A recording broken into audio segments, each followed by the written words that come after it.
बिल्कुल प्रकृति की तरह है। जी। प्रकृति में आप देखिए सूरज और चंद्रमा, हम्म। वो कभी एक दूसरे से, वो कहते हैं ना, कंपैरिजन नहीं है उनका। हम्म। सूरज अपने समय पे अपने निकलता समय, है, हाँ। सूरज हमें गर्मी दे रहा है, चंद्रमा हमें ठंडक दे रहा है, लेकिन हम दोनों का ही स्वागत करते हैं। देखिए पेरेंट्स एक बात कहते हैं कि 500 में से आप 410 नंबर लेकर के आए, 410 क्यों लाए, 490 क्यों नहीं लाए? पेरेंट्स को ये कहना चाहिए कि बेटा आप 90 ही तो नंबर कम लाए हो, आप 410 तो लेके आए हो। ये वाक्य जो है बच्चे की मनोस्थिति पे बहुत अच्छा प्रभाव डालेगा। साथियों, आज का जो इंटरव्यू है सबसे खास होने वाला है, क्योंकि सभी पेरेंट्स के लिए है और सभी विद्यार्थियों के लिए है। तो पूरा इंटरव्यू देखें, क्योंकि इस इंटरव्यू के अंदर आज हम जो बातचीत करेंगे वो जो मार्क्स की जो दौड़ चली हुई है आजकल, जिसके ऊपर ज़्यादातर पेरेंट्स या स्टूडेंट्स भी जो है ना चर्चा करते हैं, और काफ़ी उसमें नुकसान भी हो रहे हैं आज अपने आप में, क्योंकि बच्चा जो है ओवरऑल डेवलपमेंट की तरफ नहीं जा पाता, या फिर और बहुत सारी समस्याएं हो रही हैं। कुछ सुसाइड के भी केस आ रहे हैं। हाल फिलहाल सीबीएसई का रिजल्ट आया, एचबीएसई का रिजल्ट आया, आपने देखा कि किस प्रकार से परिणाम रहे, लेकिन कुछ बच्चों में मायूसी भी रही अच्छे मार्क्स लेने के बावजूद। तो इन सभी विषयों पर बातचीत करेंगे, और हमारे साथ आरपीएस ग्रुप ऑफ इंस्टीट्यूशन से डॉक्टर पवित्रा राव जो हैं चेयरपर्सन मैम, ये हमारे साथ उपस्थित हैं। ये सभी बातचीत करेंगे, आपको भी इसके बारे में बताएंगे। तो आप बने रहिए हमारे साथ इंडिया न्यूज़ पॉइंट पर। जी मैम, स्वागत आपका इंडिया न्यूज़ पॉइंट पर। Thank you Shamsher. मैम, अभी सीबीएसई का रिजल्ट आया, अपने ग्रुप का किस प्रकार का रिजल्ट रहा, बताएं। शेर, मैं सबसे पहले तो अपने से प्यारे बच्चों को, सभी अध्यापक गणों को, सभी पेरेंट्स को और सभी क्षेत्रवासियों को इतने शानदार रिजल्ट के लिए बहुत बहुत बधाई देना चाहूँगी। बच्चों की दिन रात की मेहनत, टीचर्स का कोऑपरेशन, टीचर्स की मेहनत और पेरेंट्स का सपोर्ट रहा, तभी ये बच्चे इतना अच्छा रिजल्ट लेकर के आए। और आरपीएस का रिजल्ट तो बहुत ही शानदार रहा। 99% की बात करूं, 98% की बात करूं, तो उसमें पूरे ग्रुप में हमारे यहाँ बच्चों की संख्या बहुत ज्यादा है। 90 से ऊपर ही हमारे पास 2000 बच्चे हैं पूरे ग्रुप में जिन्होंने 90 से ऊपर और 99.6 तक उन्होंने स्कोर किया है। इसके साथ साथ हमारे यहाँ कोई बच्चा फेल नहीं हुआ। क्या बात। और हमारे बच्चे जो हैं 75% अबव, 85% अबव भी बहुत सारे बच्चे हैं। एक बड़ी संख्या में स्टूडेंट्स हैं अभी। हाँ, बहुत बड़ी संख्या है, लेकिन रिजल्ट का भी उतना ही अच्छा आना कहीं ना कहीं ये टीम वर्क है। अभी आपने जिक्र किया कि जैसे हमारे पास जो स्टूडेंट्स हैं उनमें बहुत सारे बच्चे 99 से भी ऊपर थे, कुछ 98 से अगर करें तो संख्या फिर बढ़ जाती है।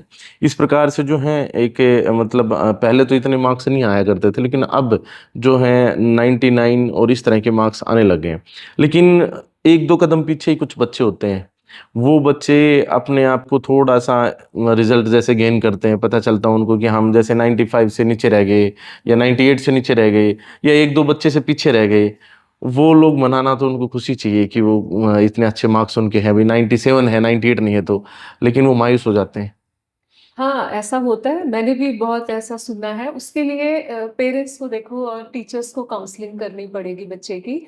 उन्हें जो कंपटीशन टेस्ट में जाना है, जो बच्चे का अपना एम है, एक तो वहाँ क्लैरिटी होनी चाहिए कि आपको कितने मार्क्स की जरूरत है और आप किस तरह से आप क्वालिफाई करके आगे बढ़ सकते हो। अगर बच्चे को ये पता होगा कि मैं इतने क्वालिफाई करके मुझे, या इतने परसेंटेज लेके मुझे बहुत अच्छा कॉलेज मिल सकता है या प्रोफेशनल कॉलेज मिल सकता है, तो बच्चे को ये पता होना चाहिए कि 99.8 में और 99 में कोई बहुत ज्यादा फर्क नहीं है। जी। बिकॉज आजकल तो इवन कुछ कॉलेजेस में आपने देखा एडमिशन टेस्ट हो गए हैं। Entrance examination. प्रोफेशनल कोर्सेज की बात करें तो वहां तो होते ही हैं, आपको कंपटीशन टेस्ट भी आपको देने पड़ते हैं। जी। अगर बच्चे को ये बात समझ में आ जाती है ना, तो फिर वो ऐसा नहीं करेगा। बच्चे को ये पता है कि जो जिस कंपटीशन में वो जा रहा है, चाहे आईआईटी में जा रहा है, चाहे मेडिकल में, चाहे जुडिशरी में बच्चे को जाना है, चाहे कॉमर्स में बहुत सारे ऑप्शंस हैं, वहां बच्चे को जाना है। अगर बच्चे को पता होगा कि वहाँ 11th और 12th के दोनों सालों के मार्क्स ही जो टेस्ट जब वो देंगे तो दोनों सालों के ही कंटेंट से उनको एग्जाम आएगा, तो वहाँ बच्चे कंफ्यूज नहीं होंगे। जी। अच्छा, ये मार्क्स जो है, आज का पूरा हमारा जो इंटरव्यू है ये भी मार्क्स से रिलेटेड ही है। मार्क्स के पीछे कितना दौड़ना चाहिए, कितना भागना चाहिए? मेरा इसमें अगर पर्सनल मैं मेरे व्यू की बात करूं तो वो यही रहेगा कि मार्क्स के पीछे नहीं दौड़ना चाहिए। आप मेहनत कीजिए, मेरी बात का गलत अर्थ ना निकाले, आप मेहनत खूब ज्यादा कीजिए, लेकिन अगर मेहनत करने के बाद आपके नंबर नहीं आ रहे हैं तो आप उस चीज़ को आप फिर से आत्मचिंतन करो हम्म कि कहाँ कमी रह गई थी, हम्म मुझे कैसे अच्छा करना है।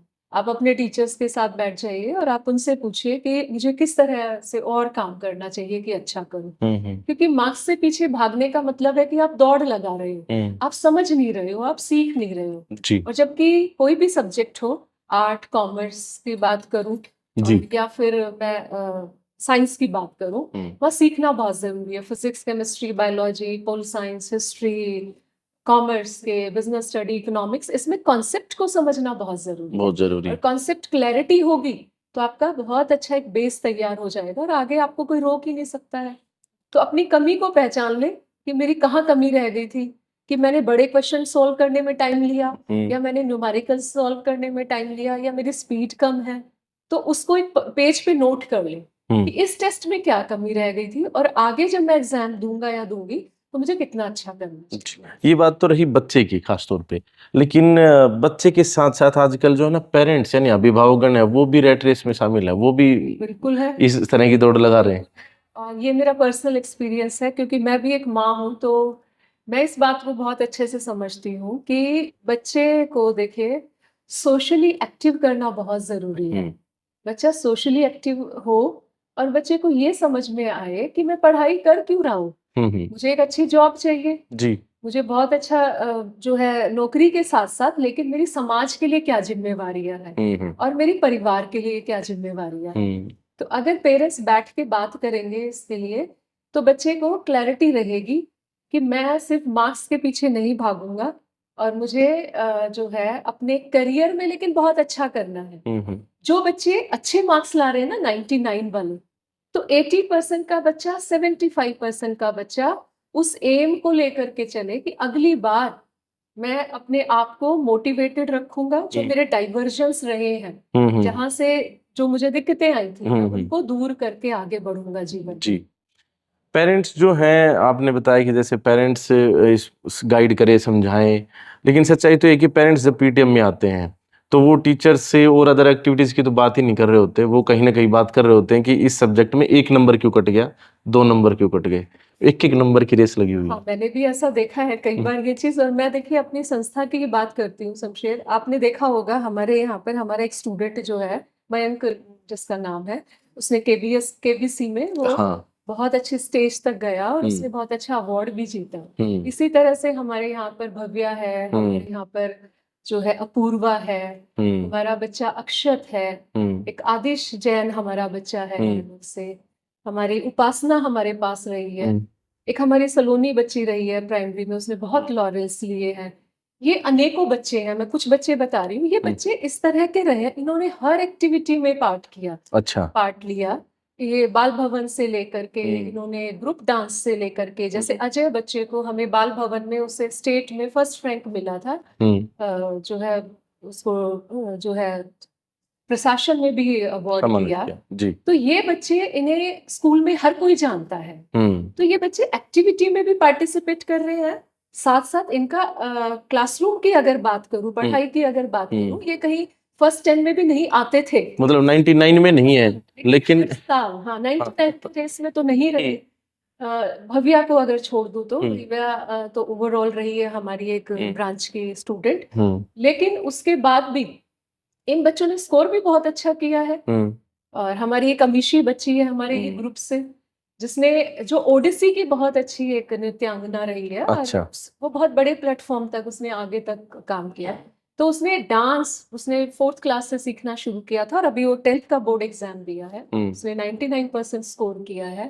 तो आप देखिए वो एकेडमिक्स में भी बहुत अच्छी रही है। तो पेरेंट्स को समझना होगा कि बच्चे का कॉन्फिडेंस और बच्चा खुश किस में है, वो कैसे खुश रहता है, उसे पसंद क्या है, वो काम करे।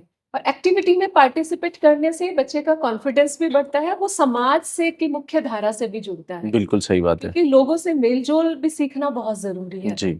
और मैंने ऐसा भी देखा है घरों के अंदर शमशेर, कि आपके पास 4 बच्चे हैं, एक बच्चा फॉरेन में नौकरी कर रहा है और एक घर में रह करके खेती कर रहा है। आप ये बताइए, आप और मैं जो रोटी खाते हैं, सब्जी खाते हैं, अनाज खाते हैं, वो आता तो खेतों से ही है। अगर हमारे किसान जो भाई ना हो, तो हम क्या खाएं क्या? क्या खाएंगे? सही तो बात है।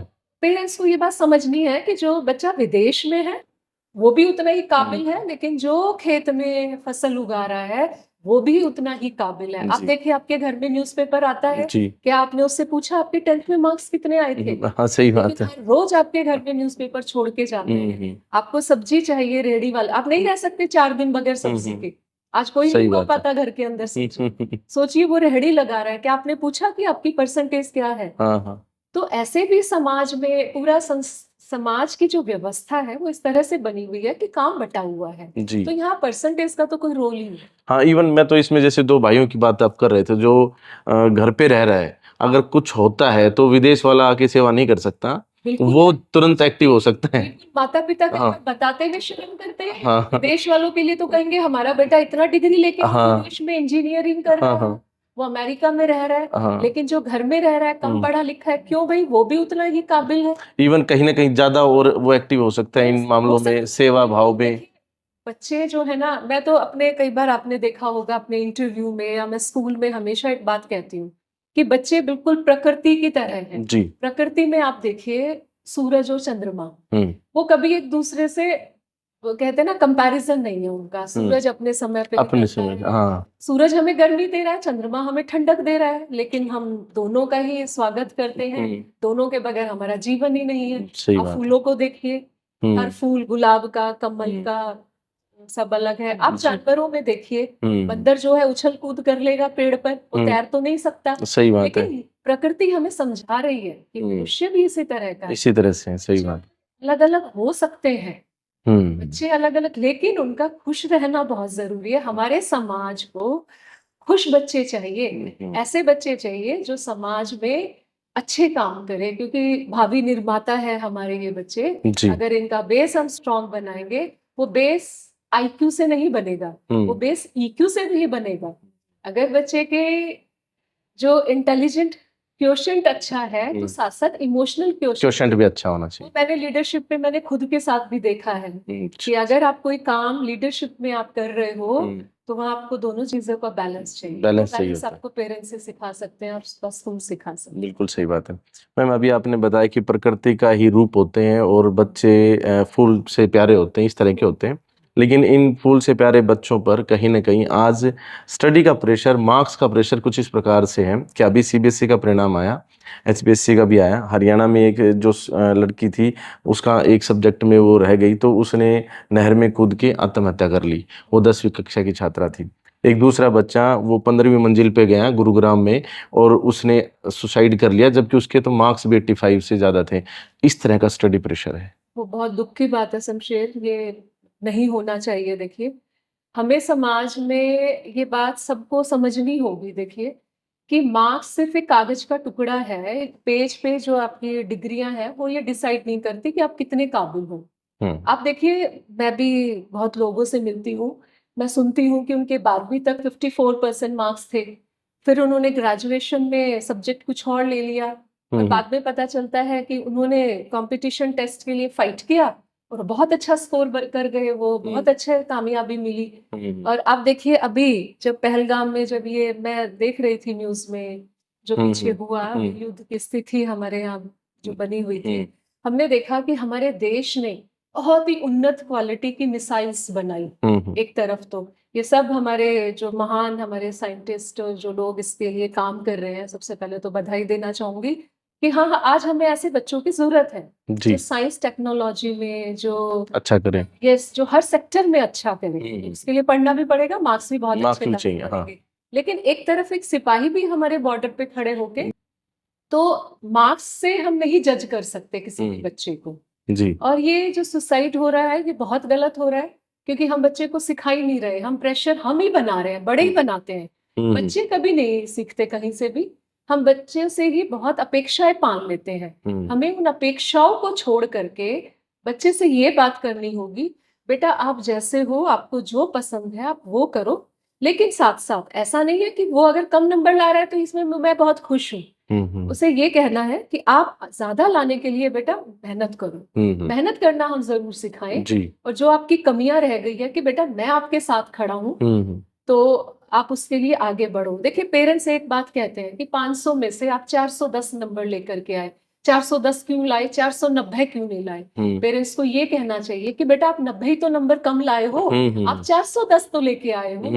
ये वाक्य जो है बच्चे की मनोस्थिति पे बहुत अच्छा प्रभाव डालेगा। तो ये चीज हम ग्रेड 1 से ही शुरू कर देंगे तो उसे समझ में आएगा कि मेरे जो मैं नंबर लेके आ रहा हूँ उसके लिए मुझे अच्छा कहा जा रहा है, लेकिन मुझे आगे करने के लिए भी मेहनत करनी है। मेहनत करनी जरूर सिखाएं, क्योंकि आज जो सब कुछ देखिए हमारा राष्ट्र जो अगर हम चाहते हैं तरक्की और ज्यादा विश्व में, पूरे विश्व में हम सबसे हर चीज में नंबर 1 रहे, तो वो तभी पॉसिबल है जब हमारे बच्चे खूब पढ़े लिखे। सही बात है। लेकिन साथ में हमें एक बैलेंस बनना। अभी जिस गुरुग्राम के बच्चे की हम बात कर रहे हैं वो सुसाइड में लिख कर गया है कि पापा ये आपकी गलती नहीं थी, मेरी गलती थी, मैं मोबाइल ज़्यादा यूज़ करता था। और इसमें मैं एक तो ये हो गया, दूसरा एक और कि 85% एक अच्छा मार्क्स होता है, अपने आप में अच्छे मार्क्स होते हैं, 85% से ज़्यादा उस बच्चे के मार्क्स थे। मतलब पेरेंट्स क्या समझाएं, क्या बताएं कि कौन सा एक स्टैंडर्ड या लेवल है जहाँ पर आकर आप ये चीज़ें। मोबाइल तो पेरेंट्स ने ही दिया था ना। हाँ। तो इसमें बच्चे ने जिद करी होगी, पेरेंट्स ने दे दिया तो हाँ। तो बच्चे की पूरी नहीं करनी चाहिए। तो यही कहूँगी 12th तक मोबाइल दो ही मत। आप जितने भी टॉपर्स की आप अगर स्टोरी सुनोगे, IAS टॉपर्स के भी रिजल्ट, हम इंटरव्यूज भी करते, सभी यही कहते हैं, देखा होगा, सबने कहा कि हमने सोशल मीडिया से दूरी बना ली। बिल्कुल। तो ये चीज कैसे पॉसिबल है जब आप छोटे से, आप 4th क्लास के बच्चे के हाथ में मोबाइल दे दोगे और वो घर में ये भी देख रहा है कि पेरेंट्स भी मोबाइल में बिजी है। क्योंकि मेरा खुद का एज ए मदर मैंने एक्सपीरियंस किया है कि मेरे बच्चे को तो नहीं कभी आदत पड़ी, क्योंकि शायद मेरे अंदर आदत नहीं रही, मैं पढ़ने में रही, तो उसने भी शायद सीखा होगा वहीं से। तो बच्चे नहीं यहाँ भी गलत होते, हम मोबाइल उनको खुद दे रहे हैं क्योंकि हम उनकी जिद के सामने झुक रहे हैं। तो मोबाइल ना दे, और दूसरा बच्चे के हाथ में आर्ट बुक्स दे दे, स्टोरी बुक्स दे दे, घर का माहौल ऐसे बनाए कि बुक्स वाला, न्यूज़पेपर पढ़े, न्यूज चैनल चलाए, मोटिवेशनल। ऐसा नहीं है मोबाइल बहुत बुरा है, अच्छी चीजें भी वहां पर है, तो बच्चों को अच्छी चीज सुनने के लिए टाइम दे, जब वो और आप साथ बैठ करके सुन सकते हो। यानी कि आप भी उस मोबाइल को तब तक यूज ना करें और आप और बच्चे साथ बैठ करके सुने। तो मुझे लगता है ऐसा हो सकता है, क्योंकि बच्चे की ना उस टाइम हार्मोनल चेंज होते हैं, 10th to 12th, ये 9th to 12th का जो पीरियड है, और उस टाइम में उसको कोई ऐसा इंसान चाहिए जो उसे सुन सके, जो बच्चे के वो कुछ कहना चाहता है और उसको समझ सके, एक दोस्त की तरह। अब वो दोस्त से जब डिस्कस करेगा तो दोस्त का दिमाग तो उस बच्चे जैसा ही होगा, सही बात है, से ही गाइड करेगा। तो वो तो कुछ अच्छी बात नहीं बता पाएगा। वहां पेरेंट्स की जिम्मेवारी थोड़ा बढ़ जाती है कि वहां बैठ के बात करे कि उनके मन में क्या चल रहा है, और हर बात का सोल्यूशन निकल जाते।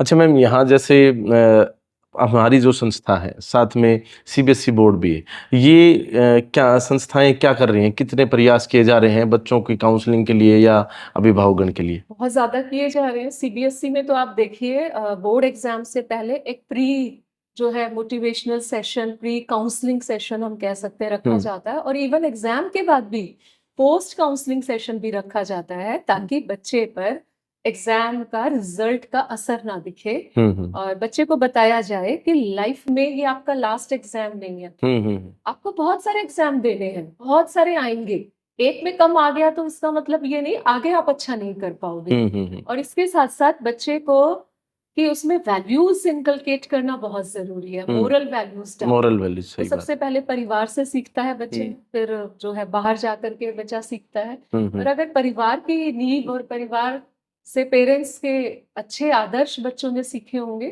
तो बच्चा, मैं मानती हूँ, फिर कहीं रुक नहीं सकता, वो हर रास्ते को, हर मुश्किल को पार कर जाता है। प्रॉब्लम आती है कई बार बच्चे को, जब बोर्ड एग्जाम हो रहा होता है तो स्ट्रेस लेवल तो होता है, ये भी मैं नहीं मना करूंगी, थोड़ा होता है, पर वो काउंसलिंग से सेटल हो सकता है। आजकल तो हमारे स्कूल में देखिए, हमारी हर ब्रांच में काउंसलर्स हैं, और इवन आपके बाहर भी आजकल काउंसलिंग सेशंस होते हैं। CBSE बहुत कराती है, सोशल मीडिया पे बहुत सारे हैं, और ये इंटरव्यू भी कहीं ना कहीं काउंसलिंग सेशन ही अपने आप में मैं तो ये काउंसलिंग सेशन इसलिए कहूंगी, किसी ने मुझे कहा कि मैडम अगर आप टॉपर्स में बिलीव नहीं करते तो आप लोग तो टॉपर्स के बोर्ड भी लगाते हो। तो मैं उनसे यही कह रही थी कि देखिए, मेरे यहाँ पर आप टॉपर्स के भी बोर्ड देखोगे, स्पोर्ट्स वाले बच्चों के भी बोर्ड देखोगे, आप मेरे यहाँ पर बाल भवन के जो बच्चे जिन्होंने एक्टिविटीज में इतना अच्छा किया है, हमारे यहाँ सबके पिक्चर्स बराबर लगते हैं, ऐसा नहीं है। सही जैसे बात मैं है। मयंक, अजय की बात करूँ, हाँ, भव्या की बात करूँ, मैं हाँ। जो अभी बच्चों के नाम बता रही थी, हुँ, ऐसे हमारे यहाँ हज़ारों बच्चे हैं, हुँ। जिनके हम पिक्चर्स लगाते हैं। सही बात है। अच्छा, यहाँ अभी जैसे हम अंतिम पड़ाव पर ही हैं, अभिभावकगण के लिए और स्टूडेंट्स के लिए जो पढ़ रहे हैं या जिनका रिजल्ट किसी और विधा का आने वाला है, उनके लिए क्या मैसेज रहेगा आपकी तरफ से? मेरा संदेश यही है कि हमारा हर बच्चा काबिल है। हमारे हर बच्चे में कोई ना कोई स्किल ज़रूर है। हम उस स्किल को पहचानें और उस स्किल को पॉलिश करें, उस स्किल में अच्छा करें। हुँ, जैसा मैंने बताया कि अगर एक किसान देखिए अच्छा अनाज आज हमें नहीं देगा, ऑर्गेनिक फूड हमें नहीं मिलेगा, वो खाद डाल रहा है, उसमें वैल्यूज़ ही नहीं है। बच्चे को क्योंकि बच्चे से ही वो किसान बन रहा है। हुँ, पढ़े-लिखे किसान भी आजकल टेक्नोलॉजी इतनी ज़्यादा हो गई है हुँ, कि आज लोग एग्रीकल्चर में बहुत अच्छा काम कर रहे हैं। हुँ, तो पेरेंट्स अगर ये बताएँ कि नहीं बेटा जो आपको काम करना है उसमें आपका ईमानदारी होनी चाहिए, सच्चाई होनी चाहिए और दूसरों का भला करें हम। हुँ, कहीं न कहीं कंपैशन, एम्पैथी जैसे गुण हमें बच्चों में डालने हैं कि वो हुँ, दूसरों के बारे में भी सोचे और हर बच्चे में काबिलियत होती है। हुँ, उस काबिलियत को निकालने के लिए हम सबको मिलके काम करना होगा। उसके शौक को पहचानना पड़ेगा, उसको किसमें खुशी मिलती है, बच्चे को क्या करना पसंद है। क्योंकि जो काम अपनी पसंद से करेगा ना, हुँ, हुँ, समझिए वो बच्चा बहुत अच्छा करेगा। टीचिंग पसंद है तो टीचिंग में जाने दीजिए, हुँ, पेंटिंग पसंद है तो पेंटिंग में जाने दीजिए। पर आजकल पेरेंट्स ने पैसे से जॉब को जोड़ दिया हुँ, कि अगर जॉब 5 लाख वाली है तो बहुत अच्छी है, 50,000 वाली है तो बुरी है। ऐसा बिल्कुल भी नहीं है। अगर ऐसा होता तो पूरे समाज में किओस हो जाता, हुँ, समाज बिखर जाता। हुँ, हमारा समाज क्या, हमारा देश भी, पूरा देश डॉक्टर और इंजीनियर से तो नहीं चलेगा। बिल्कुल सही हमें बात है। अच्छे प्लम्बर्स भी चाहिए, हमें अच्छे कारपेंटर्स भी चाहिए, अच्छे इलेक्ट्रीशियंस भी चाहिए। हमें हर फील्ड में अच्छे लोग, स्किल्ड लोग चाहिए। स्किल लोग तो से सही बात। पेरेंट्स अपने बच्चों को से बात करें, उनके उनकी खुशियों को के लिए बात करें और उनके शौक को पहचानें कि उन्हें उन्हें पढ़ाई में कौन-सा सब्जेक्ट पसंद है। कई जी, बच्चों को मैथ्स बिल्कुल नहीं आता, हुँ, तो मैथ्स में एनर्जी मत लगाइए। हुँ, साइंस पसंद है तो साइंस में एनर्जी लगा दीजिए, हुँ, हुँ, क्योंकि ऐसा कुछ भी नहीं है, बहुत सारे टेस्ट हैं जिसमें मैथ्स की ज़रूरत नहीं है, थोड़ी हुँ, बेसिक सा मैथ्स आपको आना चाहिए। हुँ, अगर आपके बच्चे को हिंदी बहुत पसंद है, तो हुँ, हिंदी में अच्छा करना दीजिए आप उसको। हुँ, हुँ, तो आप देखेंगे कि वो हिंदी में अपना करियर बना सकता है। हुँ, हुँ, हुँ। सबसे ज़रूरी चीज़ है कि हमारे समाज को ना आज खुश बच्चे चाहिए, जैसा आपने कहा कि जी, बच्चों ने सुसाइड कर लिया। हुँ, हुँ, फिर ऐसी पढ़ाई और नौकरी पढ़ाई का का क्या क्या फ़ायदा जब फ़ायदा? माँ-बाप के पास बच्चे ही नहीं रहेंगे हुँ, तो? हुँ, हुँ, समाज ऐसे कैसे आगे बढ़ेगा और देश कैसे आगे बढ़ेगा? हुँ, हमें खुश बच्चे रखने हैं, खुश होंगे तो वो बहुत अच्छा करेंगे। जी, थैंक यू जी मैम बहुत-बहुत धन्यवाद आपका। So much. और साथियों आपका बहुत-बहुत धन्यवाद। आई होप सो कि आपको काफ़ी कुछ सीखने को मिला होगा और जैसा कि अभी हमने डिस्कस किया कि मार्क्स से सब कुछ नहीं होता है। अपने बच्चे की ओवरऑल डेवलपमेंट पर फोकस कीजिए। जहाँ उसका मन लगे, जिस सब्जेक्ट पे वो अच्छा कर रहा है, उस पर ज़्यादा मेहनत करवाने के लिए प्रेरित कीजिए और मायूस ना होने दीजिए। बच्चे के साथ समय भी दीजिए और मोबाइल 12वीं तक तो मैम ने जैसे बताया कि बिल्कुल भी ना दीजिए। बाकी अभी आज है ना बातों ही बातों में लास्ट में करियर की बातें आई हैं। अगले किसी इंटरव्यू में मैम से करियर से संबंधित बात भी करेंगे। करियर ऑप्शंस, करियर का कैसे चुनाव करें, करियर काउंसलिंग, इन सभी विषयों पर डिस्कस करेंगे। इस वीडियो में, इस इंटरव्यू में आज बस इतना ही। पुनः आपका मैम बहुत-बहुत धन्यवाद और आपका बहुत-बहुत धन्यवाद। जय हिंद, जय भारत।